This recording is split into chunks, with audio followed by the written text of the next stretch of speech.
Alright, mapagpalang araw po mga idol, Luzon, Visayas at Mindanao. Sa ating pong mga kababayang kabisnes, sa ating pong mga kapapi dyan, kumusta po kayo? Okay. So ako po si Taong Gila and this is only a follow-up reaction doon po sa ating reaction kahapon. Kasi po nung nagbabasa po ako ng comment section, marami po ang nagsasabi na isa sa dahilan ng paglayas ni Bong ay dahil nga sa gusto niyang uminom ng bumalik sa bisyo. Kumbaga gusto niyang uminom muli. At ang sabi naman ng iba ay ipakulong na si Bong. Dapat nang ipakulong si Bong dahil hindi magbabago si Bong. So ito yung kanilang pananaw. Mga idol, dito po natin na tutumpukin ang ating reaksyon bilang dagdag na paliwanag sa mga punto de vista na gusto natin pong liwanagin sa inyo. No? So sa mga oras na ito mga idol ay samahan niyo ako sa bidyong ito. Samahan niyo ako para sa ganun ay mas maliwanagan po tayo. Okay? So, doon tayo sa usaping bumalik si Bong sa bisyo.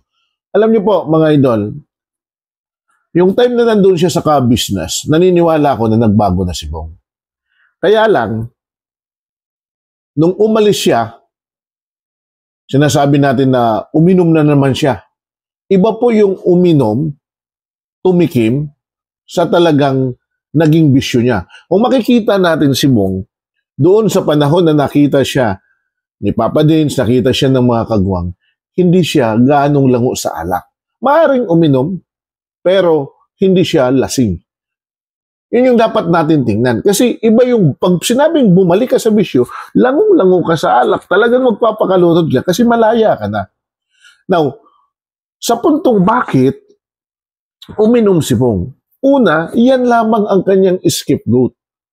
Dahil nga po, mayroon namumuong sakit sa kanya. Ito po ang tingnan natin na anggulo. Bakit naglayas si Bong? Bakit umalis siya? Although sinasabi niya na nabitin siya sa paglabas nila ni Jinky. Kasi si Bong kasi, magaling magtago ng damdamin. Si Bong kasi yung taong ayaw niyang masaktan ng iba, di baling masaktan siya. Yun ang pagkilala ko sa kanya. So, yung pag-alis niya dyan, ako naniniwala ako na may malalim na dahilan.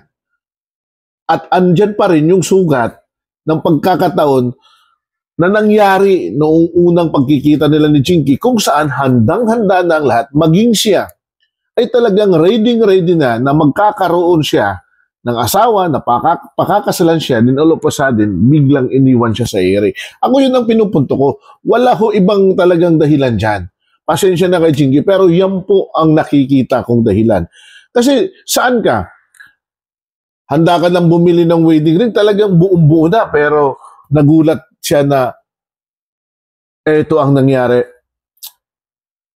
Ang sinabi ni Bong na okay lang, ang sinabi ni Bong na hindi, meron akong nakikitang iba, scapegoat lang yan. Para maging panatag ang kalooban ng mga taong kausap niya, pero sa totoo lang, nasasaktan niya. At ako naniniwala na although nagkaroon ng adjustment, pinilit niyang mabago kasi nga po may kasulatan. Nandun siya sa kasulatan na yan . Nandun siya sa promise na magbabago siya. So pinilit niyang magbago. Ang problema, na nung balik yung sakit sa kanya, nung nagkita sila ni Jinky. Kaya lang hindi niya masabi na si Jinky ang dahilan kasi ayaw niyang may mga taong nasasaktan. So ako doon, kasi doon yung nag-trigger . Biglang nawala siya nung dumating si Jinky. Ngayon, balik tayo sa issue na kasi gusto lang uminom ni Bong. Nung lumaya siya, uminom siya. Yes, oo. Pero hindi siya naglasing. Ibig sabihin, kumbaga yung Bong, eto na lang yung karamay ko . Eto na lang yung Pero alam ni Bong yung limitation kung hanggang saan ang kanyang iinumin. Dapat kasi, ang tingin natin ang analysis natin sa sitwasyon ay, tingnan natin yung pinakamalalim na dahilan. Kasi kung magiging mapanghusga tayo kay Bong, wala tayong pinagkaiba sa kabila. Pinagtatawanan, sinasabing talunan, kasi ayan, bumalik siya sa dati. Hindi ganun po ang dapat na pananaw natin sa kanya. Dapat titingnan natin yung pinakamalalim na dahilan. Ako, pasensya na po kayo. Dapat malaman ng lahat na ito talaga ang isa sa pinakamalalim na dahilan. Ano kaya kung hindi sila muling nagkita ni Jinky? Maaaring nandyan pa siya sa ka-business, hindi pa siya lumabas. Pwede kaya yon? Maki-comment nga po kung sang-ayon kayo rito. Now, doon naman sa ipakulong. Bakit ipapakulong mo ang tao? Nasaktan na nga siya eh.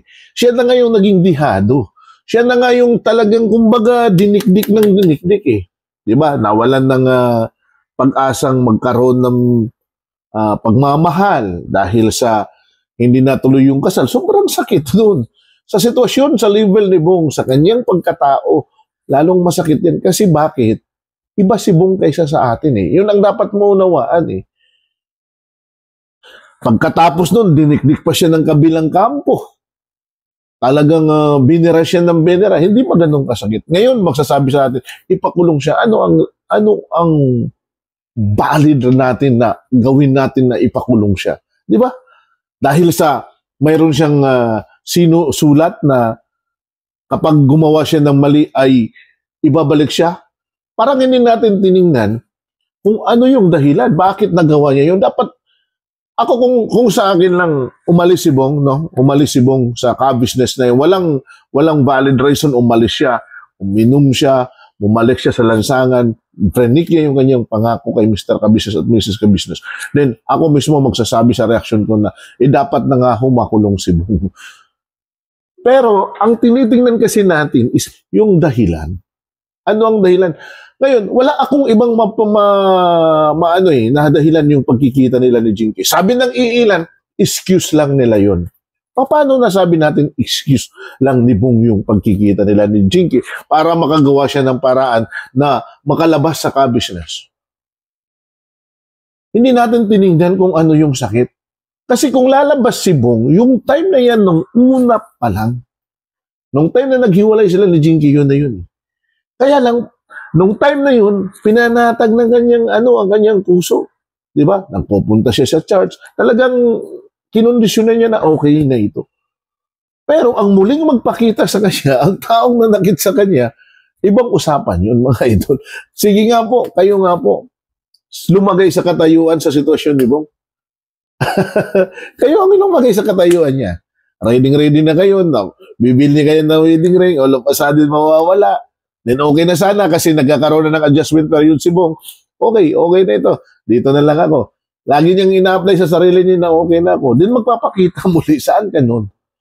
No? Ito yung malaking punto eh. Una, hanggang sa kasalukuyan, kahit may mga sinasabi si Jinky sa mga M's, hindi ko pa rin makuha kung ano yung pinakamalalim na dahilan bakit siya bumalik. Now, ano ang point? Kailangan niyang ipakita na sincere siya sa kanyang pagbabalik.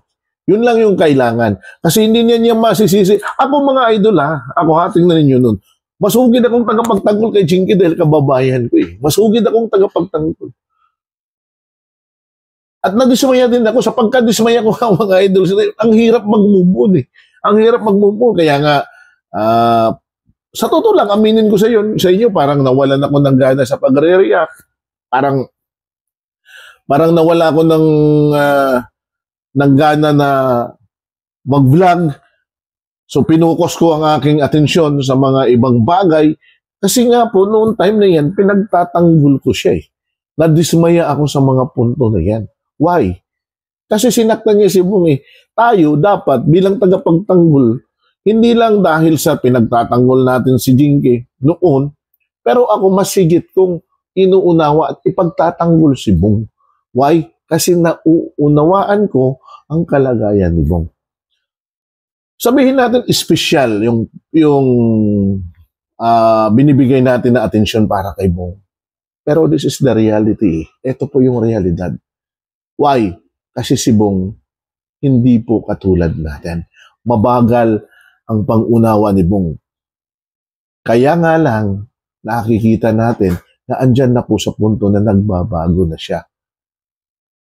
Pero, hindi na iwasan na may mga bagay na naman na dumating na ganito. Sobrang sakit ng mga idol. Yung makita mo ang anino ng bangungot ng nakaraan.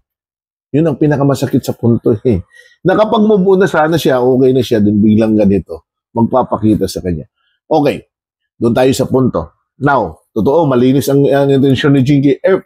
Talagang malinis. Gustong-gusto niya na kapag nahimasmasan siya. Yun ang kailangan niyang ipakita kay Bong. I-consider niya talagang anuhan niya si Bong. Kaya nga lang, ako sa nakikita ko kay Bong, kapag umayaw na siya, mahirap mo nang makuha ang kanyang kalooban.